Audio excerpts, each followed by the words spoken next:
like this before.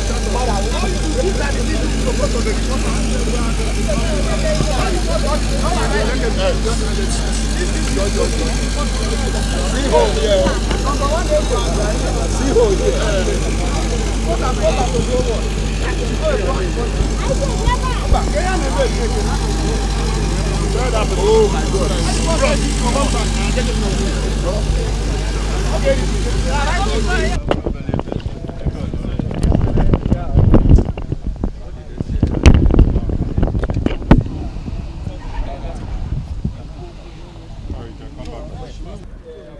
The opposition coalition, the CEPP, sent me to observe this trial. But the comment I'm going to make it in my personal capacity. It's very clear you understand it. I will not speak on that as the spokesperson of the CEPP. But with what is already happening inside the courts today, where the prosecution came in with 9 lawyers, and the lawyers that is defending Nnamdi Kanu have not been allowed to enter the court. They are screening, apart from the screening they did here earlier on. They have gotten inside there, made it look like they were allowed to enter, and are trying to tell them to reduce their lawyers. You saw the other one of the lawyers, the foreign lawyer, Mr. Bruce, was not even allowed to enter. The person the British government gave letter to represent him or observe the trial was not even allowed to enter.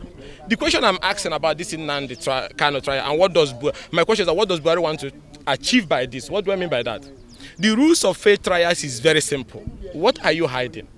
If you feel a man have done something wrong, you try him publicly because you have your case. We're not going to have a repeat of what happened in Kenya. Have the journalists, any of the journalists, had the courage to ask the Attorney General, to ask President Muhammad Buhari, to proudly tell you people what happened in Kenya? It was a rogue operation. But there will be justice on that. Well, it's just 1 year and the government will go. How he was abducted in that car park, the kind of beating Nnamdi Kanu was given under that car park, where he was taken and nearly executed. Today, the Kenyan government said that they were not aware of it. Some officials of the Kenyan government, including the secret police, was part of the operation. And he was abducted and brought here. Yes, people will say it doesn't matter how a suspect is brought to court. No, it matters. Because this will remind us the kind of thing the prince of Saudi would do to Khashoggi in Turkey.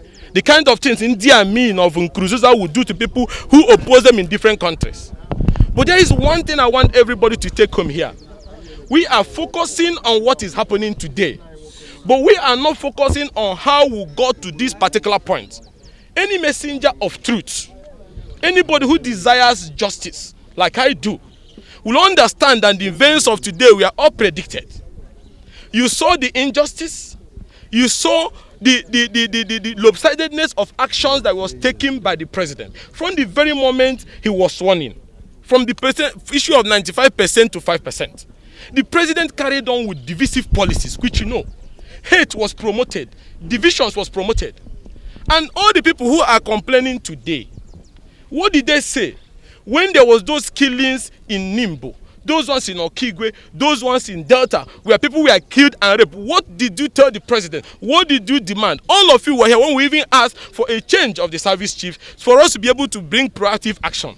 Was there anything that was done? No. No. Was there anything that was done? No. Now, at the time the Attorney General rushed to God in heaven, we are facing the sky, and proscribed the IPOB. Was there any killing? No. Was there any confusion? No. These actions were promoted by hate. That is why, with what is now already happening in court, where you don't allow the lawyers of the defense, the people they want to defend them, to go in, when the court will give order that 3-4 people can visit him and they get to DSS and they are screened down and they cannot enter.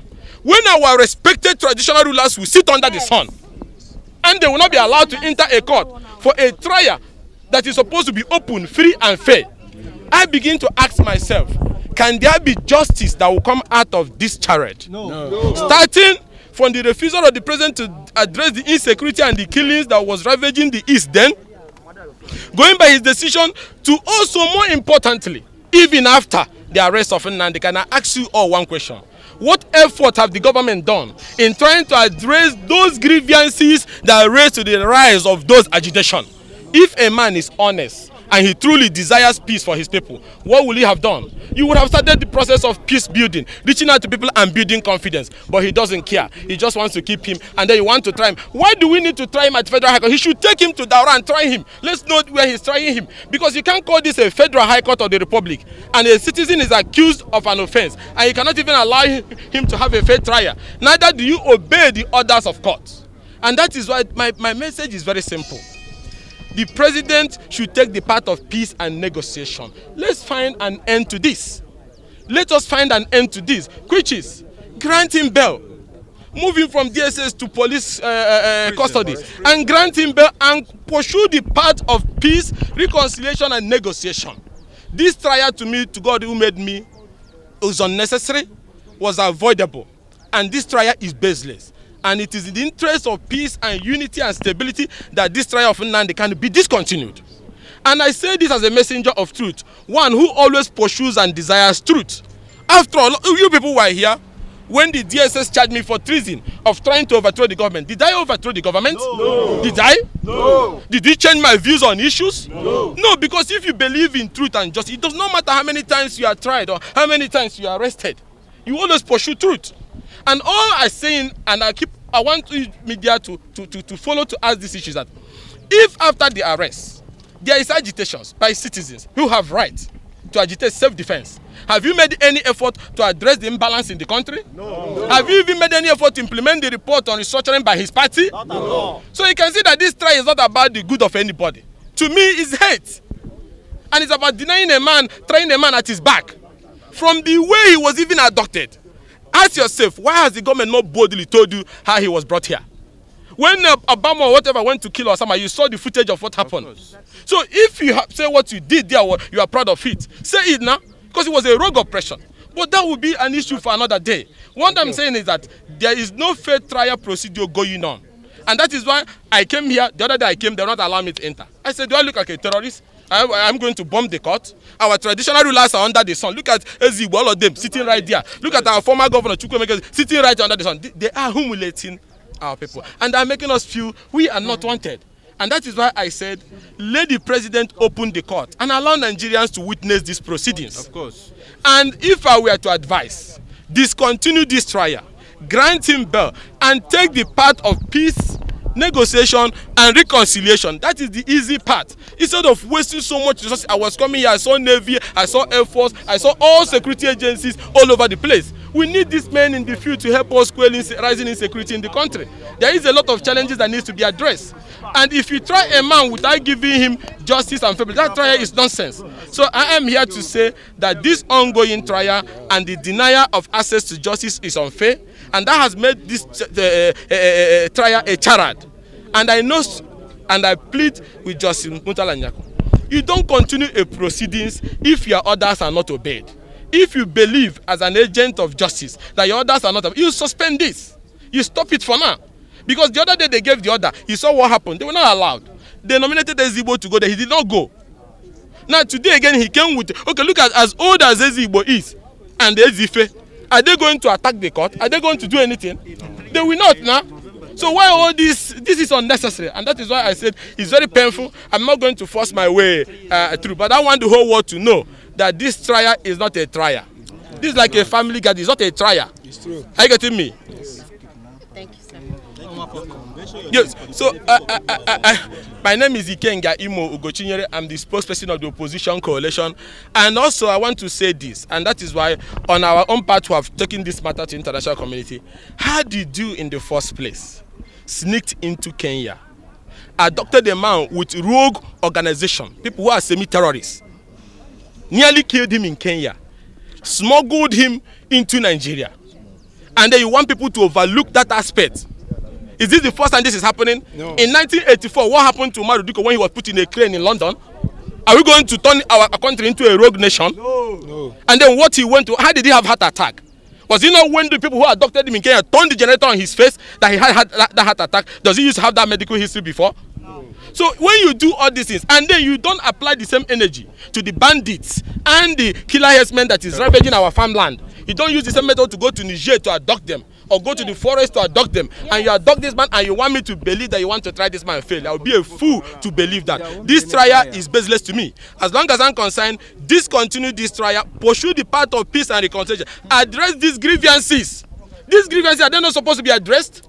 Lopsidedness in all actions, issues of fiscal federalism. If these issues were addressed, will Nnamdi have had more people listening to his message? No. It was because you refused to address those issues. That was why at the time he spoke, when most of our Eastern brothers refused to speak for our people, that his message had a solid belief by people. Yes. So the key to addressing these issues is to give him bail, is to ensure that you go back to the table with everybody and then find a common ground so that we can renegotiate and find a way to live or not to live. It's very simple.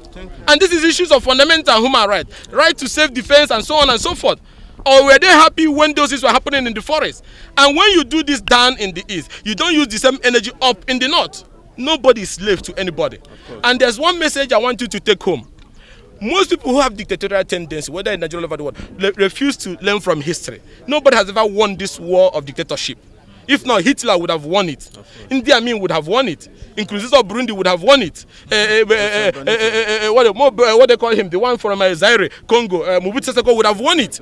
So nobody wins it because it is unfair, it is injustice. It doesn't survive, it doesn't last forever. So I am here today and I'm appealing to them, if for anything, allow people to even access the court. Allow our traditional rulers to access the court. Allow the lawyers to access the court. Attorney General cannot come with 9 lawyers and their people, and then you want to screen down those lawyers. Okay, why are they hiding that they don't want the white man to enter? The one Mr. Bruce from the US and the one the British government sent. Is there anything fishy about this thing? There's no place in the world people are trying to like this. So this is unfair, and all I'm asking as a messenger of truth is justice in this trial process if it must go on. If not, this thing is going to produce an already known outcome. Thank you all. Yes. Thank you.